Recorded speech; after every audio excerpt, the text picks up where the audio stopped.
जय श्री राम। वेदांत ज्योतिष बाय नमिता में आप सभी का स्वागत है। और आज जो चर्चा का विषय है बेहद रोचक है।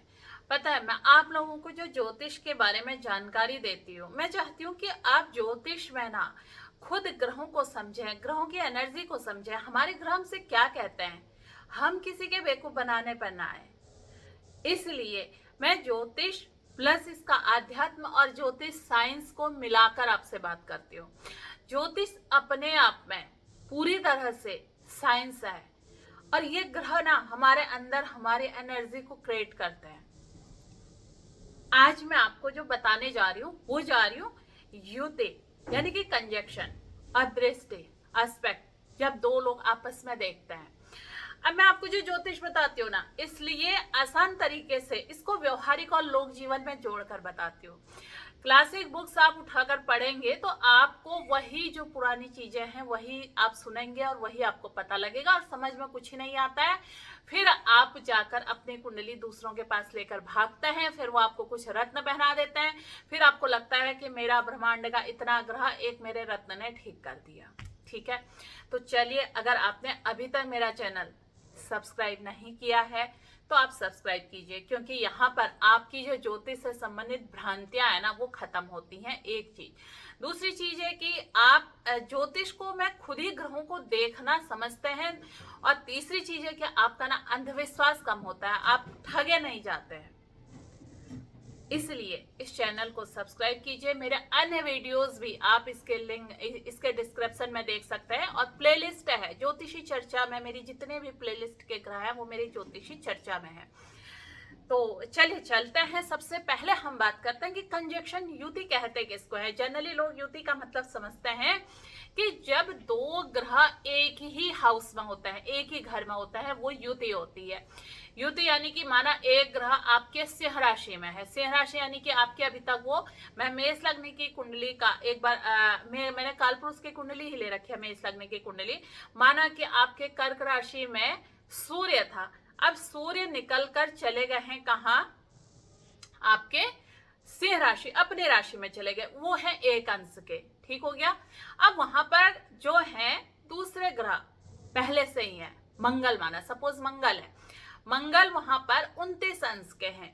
अब ये दोनों एक ही घर में हो गए, अभी 4-5 दिन तो रहेंगे ये एक घर में। अब आप लोग कहेंगे से कि ये तो युति है, मेरे सूर्य और मंगल तो एक साथ हैं पंचम भाव में, है नहीं, लेकिन ये एक साथ हैं, क्या ये युति का आपको रिजल्ट देंगे? बिल्कुल भी नहीं देंगे। क्यों नहीं देंगे?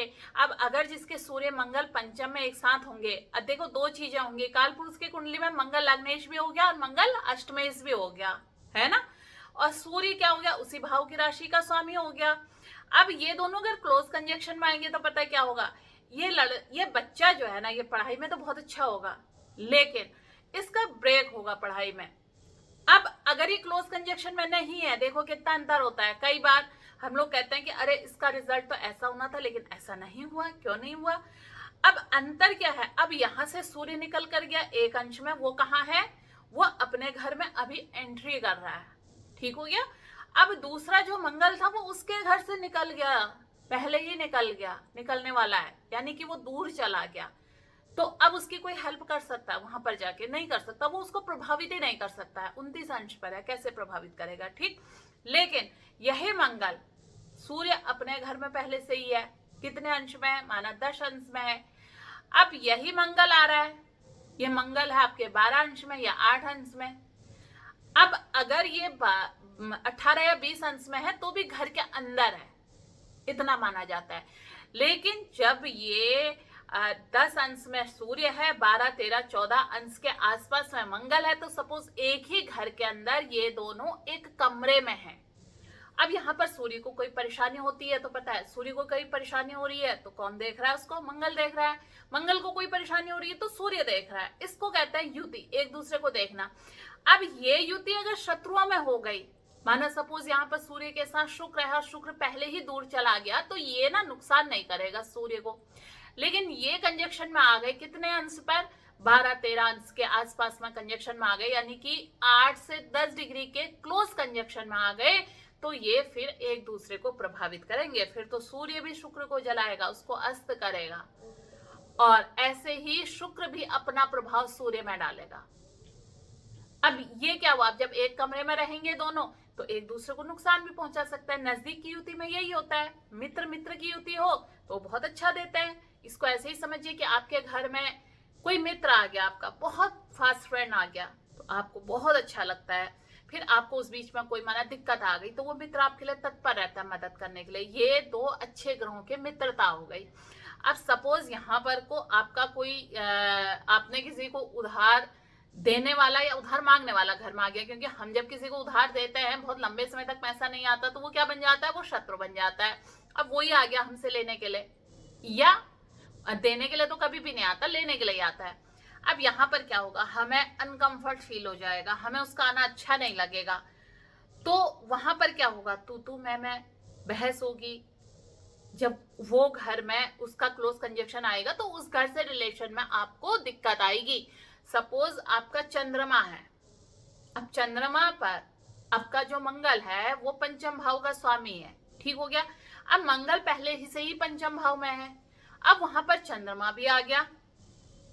चंद्रमा और मंगल आने से एक तरह से तो ये दोनों मित्र हैं, लेकिन एक दूसरे की राशि में नीच के भी हो जाते हैं। तो यहाँ पर इसकी जो जिसका ये कंजक्शन लगा होगा ना पंचम भाव में, इसकी जो प्रथम मेल चाइल्ड होगा उससे इसको दिक्कत आएगी। प्रथम मेल चाइल्ड की इससे इसके नहीं बनेगी। अब हम इसके बाद बात करते हैं, आज मैं युति की बात करती हूँ क्योंकि मैं चाहती हूँ कि आप ना एक चीज से पूरा क्लीन हो जाए, मतलब एक चीज में आपको पूरी तरह समझ में आ जाए। इसके बाद अगर हम बात करते हैं युति के बाद, अगर हम बात करते हैं हमारा, जैसे भी मैंने फिफ्थ हाउस में आपको क्या बताया कि एजुकेशन से संबंधित, क्योंकि फिफ्थ हाउस ना हमारा एजुकेशन का भी है, शिक्षा का है, संतान का है, इसलिए मैंने आपको दो उदाहरण देकर ये बताया कि ऐसा ऐसा भी हो सकता है। अब सपोज ये चीज हो गई, होने के बाद अब आप छठा भाव देख लीजिए। बहुत सारे लोग को अब देखना कि उनको बीमारियां ना, बहुत सारी बीमारियां होती हैं एक साथ, बीपी उनको होता है, शुगर उनको होता है, हार्ट का उनका होता है, दमा उनको होता है, बहुत सारी। ये बीमारियां क्यों होती हैं? बीमारियों का घर कौन सा है पता आपको? बीमारियों का घर मैंने बहुत बार बता रखा है, छठा घर है। अब कई लोग परेशान रहते हैं, मेरे खुश हो जाता है, अरे मेरे छठे घर में तो बहुत सारे प्लैनेट्स हैं, मेरे छठे घर में तो बहुत सारे ग्रहों की दृष्टि है, मुझे तो कर्ज भी आसान से मिल जाएगा, मैं तो शत्रुहंता बन जाऊंगा, मैं तो शत्रुओं का दमन कर दूंगा। लेकिन यहाँ पर को आप अपने लिए बहुत सारे रोगों को भी बुलाएंगे, क्योंकि शत्रु आपके बनेंगे तभी तो आप शत्रुहंता बनेंगे, है ना। जब शत्रु ही नहीं होंगे तो फिर हंता कैसे बनेंगे, किसको मारेंगे? ठीक, कर्ज ही नहीं होगा तो कर्ज कैसे लेंगे, कैसे उतारेंगे? तो कर्ज भी देता है ये। अब रोग भी देगा, रोग ही नहीं होगा तो फिर आप लड़ेंगे किससे? तो ये रोग भी देता है, और उन जो जिन जिन ग्रहों के यहाँ पर दृष्टि आती है उनसे संबंधित ये आपको रोग भी दे देता है। अब आपने क्या करना है, आपने अपनी जन्म कुंडली उठानी है। सपोज इसमें हम इन्वेस्टमेंट की बात करते हैं, युति पर ही बात करते हैं। सपोज मैं आपके 12th हाउस की बात करती हूँ। 12th हाउस क्या है? हमारे खर्च का घर है, और सेकंड हाउस क्या है? हमारे बचत का घर है। अब ये युति में आ गए, सेकंड और 12th कहाँ आ गया? युति में आ गया।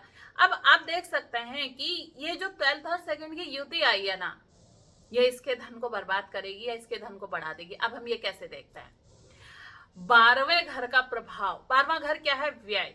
व्यय का प्रभाव जब संचित धन पर जाएगा, यानी कि 12वें का और जो सेकंड हाउस का युति हो गई वो सेकंड हाउस में हो गई। अब इसमें क्लोज कंजक्शन हो गया, नजदीक में हो गया, साथ में जो 12वें घर का स्वामी है वो अंश में भी पीछे है, और जो सेकंड हाउस का स्वामी है वो आगे है, वो तीसरे की तरफ बढ़ रहा है। तो यहाँ पर प्रभाव किसका पड़ रहा है? सेकंड हाउस में। सेकंड हाउस में प्रभाव पड़ रहा है आपके 12th हाउस का। तो ये क्या करेगा ना, ये आपके धन को नुकसान करेगा।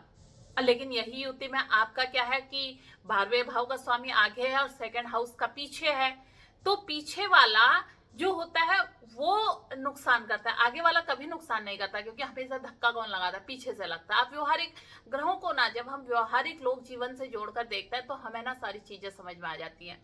इसके बाद अगर मैं बात करूं, यही अगर 12th में बन गई और 12th में ये चीज हो गई तो आपका धन डूब जाएगा। आपको ऐसे ऐसे इन्वेस्टर मिलेंगे, वो आपको बहुत सारे सपने दिखाएंगे कि मैं तुम्हारा पैसा यहाँ लगा दूंगा, तुम्हें इतना मिल जाएगा, तुम्हें इतना मिल जाएगा, और आप एक लालच में फंसेंगे। राहु हुआ तो पक्का फंसेंगे भाई, और उसके बाद जाकर आपका ये धन डूब जाएगा। और कुछ समय के बाद आप कहेंगे, देखते नहीं है आप आजकल कितने लाखों का नुकसान हो जाता है, ठगी जा रहे हैं, लोगों का पैसा डूब जा रहा है, जमीन के फ्रॉड हो रहे हैं, ये भी तो कुंडली में कहीं बना होगा ना, तभी तो हो रहा है। अब ज्योतिष यही मार्गदर्शन करता है भाई, वो आपको बता देगा कि भैया यहाँ से यहाँ तक का अगर आपका टाइम पीरियड ऐसा है तो आप ये चीज मत करना, ये ज्योतिष करता है। अब वो कहेंगे कि तुम ये नग पहन लो, ये नग पहन के आपकी ये चीज ठीक हो जाएगी, तो नहीं होगी जब तक आप सतर्क नहीं रहेंगे इस चीज को, ब्रेन को इस चीज के लिए मैं ठीक नहीं करेंगे, अपने लालच को कम नहीं करेंगे। ज्योतिष एक तरह से हमने इसको ना थोड़ा सा गलत तरीके से पेश कर दिया। ज्योतिष हमारा ना वेद का नेत्र है, और नेत्र को हम क्या कहते हैं, आईना है।